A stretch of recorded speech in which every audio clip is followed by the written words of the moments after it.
Hello friends, आपका अपना channel IQpedia में स्वागत है। दोस्तों, ये video RRB NTPC CBT 2 exam के ऊपर है, जिसमें बहुत सारे स्टूडेंट्स का कन्फ्यूजन था। उन सब के कमेंट्स को यहाँ पर डिस्कस किया जाएगा। और क्या CBT 2 का जो एग्ज़ाम है फरवरी में होने वाला 14 से 18 फरवरी के बीच में, क्या वो पोस्टपोन हो सकता है या नहीं। और भी बहुत सारे कमेंट्स हैं, स्टूडेंट्स के काफ़ी कन्फ्यूजन्स हैं, उन सबको इसमें क्लियर करेंगे। तो फ्रेंड्स, आइए स्टार्ट करते हैं। सबसे पहले हम देखेंगे कि CBT 2 एग्जाम पोस्टपोन हो सकता है या नहीं। उसके बाद बाकी और भी जो कमेंट्स हैं और जो भी कंफ्यूजन है स्टूडेंट्स के, उन सब के ऊपर डिस्कस करेंगे। तो देखते हैं। यहाँ पे सबसे पहले मैं बताना चाहूँगा आप लोगों को कि जिस किसी भी बोर्ड से आपने फॉर्म भरा था और आपका जो रिजल्ट आया है, उसका जो रिजल्ट का CBT 2 का जो रिजल्ट दिया है, उसके फर्स्ट पेज पे ही आप देखे होंगे यहाँ पर बोर्ड का नाम दिया है और उसके ऊपर कुछ जो डिटेल्स में 8-10 पॉइंट में बताए गए हैं। कंप्लीट डिस्कस उसके ऊपर किया गया है, जिसमें एक पैरा नंबर जो है 7 है, उसमें CBT 2 एग्जाम को लेकर के बताया गया है। ठीक है फ्रेंड्स, आप यहाँ पर देख सकते हैं, मैंने हाईलाइट कर दिया है कि the second stage CBT 2 for the post under each level for the provisionally qualified candidates are tentatively scheduled from 14th February 2022 till 18th February 2022. All these candidates shall be advised through official website of RRB's SMS email to download their exam city intimation about 10 days prior to the second stage CBT. The call letter will be available for download 4 days prior to CBT date. तो यहाँ पे clearly mention कर दिया गया है। वैसे notice भी आया था 2 महीने पहले करीब कि 14 फरवरी से 18 फरवरी के बीच में एग्जाम कंडक्ट करवाने हैं, और यहाँ भी क्लियरली मेंशन किया गया है।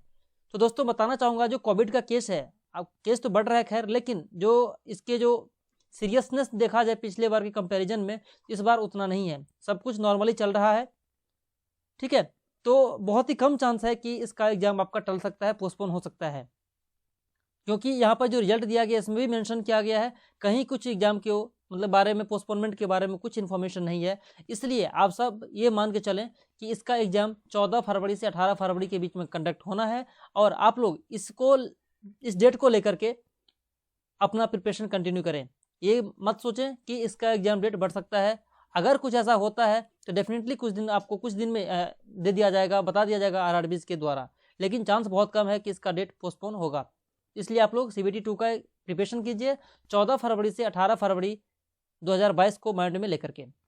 बाकी कमेंट्स देखते हैं स्टूडेंट्स के। दोस्तों, यहाँ पर जो मैंने वीडियोस बनाए थे 25 डेज में प्रिपरेशन को लेकर के, क्या हमारी प्लानिंग, क्या रणनीति होनी चाहिए ताकि हमारा श्योर सक्सेस हो सके फाइनल में। ठीक है फ्रेंड्स, इसमें कुछ देर पहले एक स्टूडेंट्स हैं अमित राज जी, इन्होंने कमेंट किया है कि कैलेंडर है क्या रीजनिंग में। तो फ्रेंड्स, बताना चाहूँगा जो सिलेबस दिया गया है CBT 1 और CBT 2 का, दोनों का, उसमें डायरेक्टली कैलेंडर के बारे में मेंशन नहीं किया गया है। लेकिन आप देखेंगे जो सिलेबस दिया गया उसके लास्ट में ETC लगा दिया गया, एटसेट्रा लगा दिया गया है।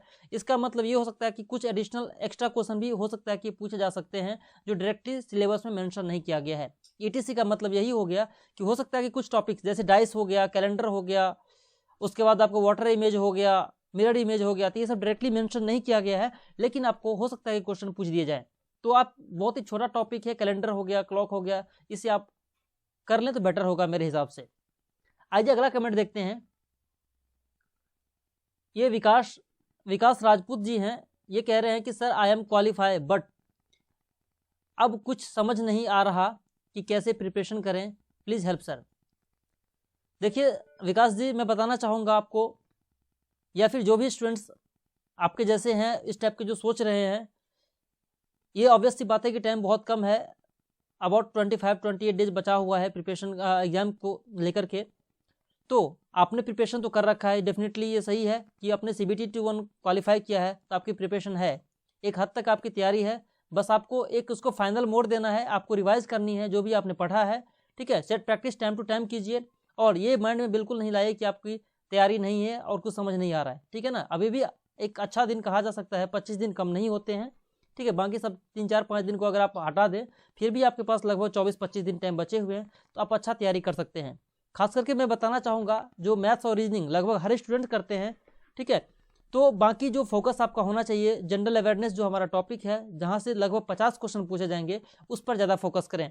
और मैथ रीजनिंग तो आपको करना ही है, उसको तो छोड़ना नहीं है, क्योंकि आपका जो वहाँ से जो क्वेश्चन आप अटेम्प्ट करेंगे वो बिल्कुल ही 100% चांस होते हैं सही होने के। लेकिन जीके जीएस में कितना भी कर लें तो आपका अटेम्प्ट वहाँ से लगभग स्टूडेंट्स का 100% ट्रू नहीं कहा जा सकता है।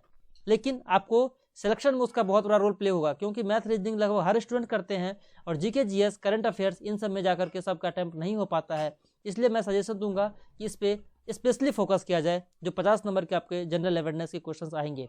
खैर, इसके ऊपर मैं स्पेशली एक वीडियो लाऊंगा अलग से कि 50 नंबर को कैसे टेकल किया जाए, जनरल अवेयरनेस को। जितने भी टॉपिक्स हैं, हिस्ट्री, ज्योग्राफी, पॉलिटी, साइंस और आपका करंट अफेयर्स हो गया और मिसलेनियस के कुछ टॉपिक्स हो जाते हैं, इन सब के ऊपर मैं डिटेल में एक वीडियो लाऊंगा।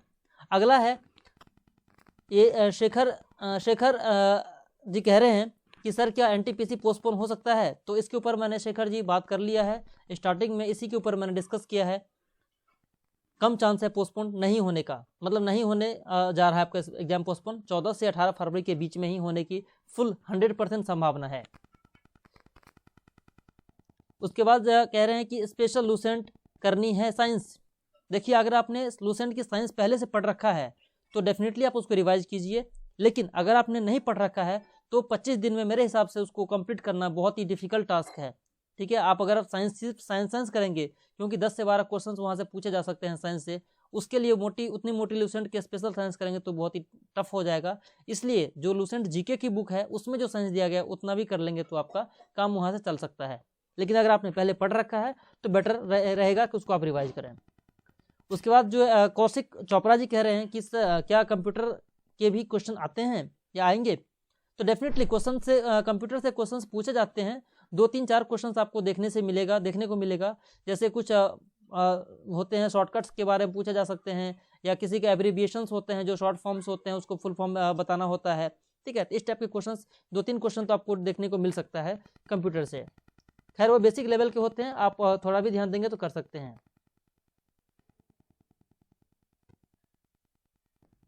शिवांगी सिंह जी कह रही हैं कि मुझे याद नहीं मैंने किस पोस्ट के लिए अप्लाई किया था, एंड अब इसके रिगार्डिंग मेरे पास कोई डॉक्यूमेंट्स भी नहीं है। अब कैसे पता करूं कि मैंने किस पोस्ट के लिए अप्लाई किया था? अगर आपने रिजल्ट आपके पास है, आपने रोल नंबर और आपके जो डिटेल्स हैं आपने डाउनलोड कर रखा है, जो मार्क्स अभी स्कोर कार्ड जो अपलोड किया गया है, तो आपको वहाँ पे एक ऑप्शन दिया गया है, देखे होंगे, ये एक लाइन में बताएगा कि किस किस पोस्ट के लिए मतलब आपका वो किया गया है, शॉर्टलिस्ट किया गया है। ठीक है ना, अब अप्लाई किया था आपने, तो वो डिटेल से आप वहाँ से पता कर सकते हैं। उसका कोड दिया गया है शॉर्ट में, उस कोड को लेकर के आप जो उसका जो नोटिफिकेशन है उसको देखिए, आपको पता चल जाएगा कि आपने जो प्रेफरेंस दिया था वो किस किस स्टेप से दिया गया था। स्कोर कार्ड से आपका वहाँ से पता चल जाएगा। फ्रेंड्स, तो यही थे कुछ इंपॉर्टेंट कमेंट्स जिसको हमने इसमें देखा है। ठीक है, और आप सबको बहुत जल्दी एक जनरल अवेयरनेस के ऊपर वीडियो में लाऊंगा जिसमें फुल डिटेल्स में चर्चा किया जाएगा कि 50 नंबर के क्वेश्चंस कहाँ से टॉपिक्स करने, हमें कौन कौन से इंपॉर्टेंट टॉपिक्स पे ध्यान देने हैं। आप सबका इस वीडियो को देखने के लिए बहुत बहुत धन्यवाद। Thank you. जय हिंद, जय भारत।